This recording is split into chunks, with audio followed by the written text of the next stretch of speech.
Hi, Commissioner. How are you? Hi there. I have so many questions, and the good news is I'm limited to 10 minutes. The good news for me is you're not limited. So I'm going to go through a whole bunch of concerns that I have, and hopefully Okay, well, you let me can write address them the down as you concern. go. All right. So we've already established that we're going to be using the Pearson tests again, but you're going to modify them. This is muffled, I'm not quite Sorry. sure. The Pearson tests, we're going to be using them, but you're going to modify them. Yes. Okay. One of the big problems with the Pearson tests were they disregarded IEPs. So when you have students with learning disabilities, we may do guided learning, and they weren't able to do that. So that was a big concern throughout the state. The other thing is the developmental appropriateness and also the age appropriateness of a lot of the tests. And I was hearing that if a kid was chronologically in 5th grade, okay, but developmentally in 1st grade, they were trying to test them at a higher level. And the answer the state gave was, we'll give them more time to take the test. So that's a concern that I have with the testing. The other thing with the testing is we're not counting it against the teachers. We're not counting it against the students, okay? Why give the test? And are the tests sole purpose to examine whether or not you're going to put the schools into receivership? Okay, is that what we're using the test for? Because they're not counting against the children, not counting against the students. The other thing is I want to make sure there's not going to be any punishment, because I predict we're going to have a big opt-out movement this year. Okay, and I don't want to see schools punished because parents decide to opt out their children. Another area of concern is the cap. I'm being told it's not a true 2% cap. And some schools are telling me they may have a 0% cap this year. Mm-hmm. And they're not going to be able to do that. What do we need to look at there, right? Pre-K, kindergarten. I mean, it's known that you can have pre-K, but if you don't continue with kindergarten, all right, there's no benefit. And many of our schools in the suburban areas, I know of schools, one of my school districts, actually has a lottery for kindergarten.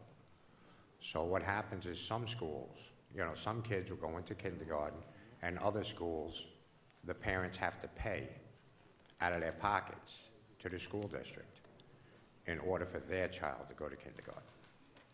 What are we doing about that? One other thing is some schools wrote their own curriculum to comply with the standards, and they're very happy with the curriculum. Mm-hmm. Why aren't we looking at reimbursing those school districts for the money they laid out? Have them submit it to the state, and if the state adopts their curriculum, they reimburse the school districts for the expense of creating the curriculum. That would give us homegrown curriculum written by our teachers, which are the best teachers, some of the best teachers in the country.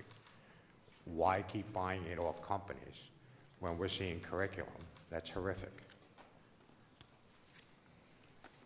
Diplomas.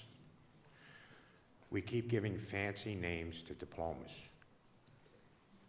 And these kids can't even get in the service with the diplomas that we're trying to give them. When I went to school, we had a Regents diploma and a general diploma. We had an education track and a career track. There's nothing wrong with being an electrician or a plumber. They make more money than a lot of lawyers that I know that came out of school. Okay? So I just think that once the government intruded, every level of government intruded into education, they screwed it all up. Right? We got to get government out of our classrooms and let teachers teach. Now, the curriculum that we've had has been so structured that teachers basically are teaching to the middle of the class, and that's it. And they're passing these kids by. When I was taught to teach, you taught to the middle of the class. You gave seat work to reinforce what you taught. You gave the kids that were a little advanced a little harder work to do. Not to punish them, but to keep them engaged. Mm-hmm. But that gave us an opportunity to get to the children that didn't get the concept and explain it in a different way. The way our curriculum now, they don't have the opportunity to do that. They're leaving these kids by the wayside. So it's not going to be better, it's going to be worse. What are you doing to address that? Plus, with the structure, the way it is with heroin, what I've heard out there is in the lower grades, you have resource officers. But once you get to the middle school and you get to the high school, you want to do peer-to-peer stuff. But the structure of the curriculum doesn't allow for that, and that's been cut out of our schools. And that's a big concern out there throughout the state. I think I've pretty much hit everything. I know if I think about it, I'll hit a few more things. Maybe we ought to set up an appointment. We can specifically, I'm going to try to get through several of these. Yeah, but if you can go through this, you have no time limit. It's me that has a time limit. So I'll try to check them off as you go on. And if you miss one, I'll let you know. Let's see if I wrote fast enough. And so you mentioned the Pearson test. Yes. You're absolutely accurate. We had the Pearson test. We're transitioning. There is much more involvement of teachers in the development of the test for this spring. They're reviewing, as I said earlier, they're reviewing the passages and they're reviewing the questions. And we are shortening up each of the tests from grades 3 through 8 in both language arts and mathematics. IEPs? Pardon me? The IEPs, are we ignoring them? Because we were ignoring them. Yes. So as you're aware, the federal government requires that we have that students who have an IEP and are students with special needs, they must take the same test. That is something that we have requested waivers on that. We have not received them in New York. However, now with the new ESSA law, we anticipate that we will have some flexibility and opportunity, and as we move towards computer-based testing, it will allow us to have the students start the test and then drop to the level that's appropriate for them to function better. So we anticipate that that's going to help us, but it'll be a while, and we still are requesting, as we move into this new era with the new federal law, that we would be able to, as a state, there's a plan to have 7 states receive a grant to try some more creative approaches to assessment, and we're hoping that we can be one of those states in New York, and that we can then use that opportunity to develop different assessments for our students with IEPs. Okay. Cap? The issue of the age appropriateness of students, it has been an issue.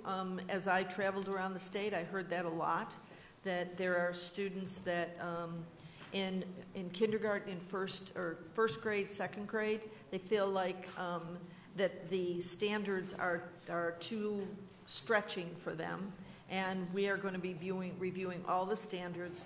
The most feedback we got for both English, language arts, and mathematics was in the early grades from kindergarten to grade 4 and then kindergarten to grade 3. So it'll be an area that's going to get much attention. On the career track, we do have in the state of New York the opportunity for a local diploma. We presented that 2 weeks ago to our regents. They were, some of them weren't as familiar with it. However, it is in place, and we do have that as an availability for students.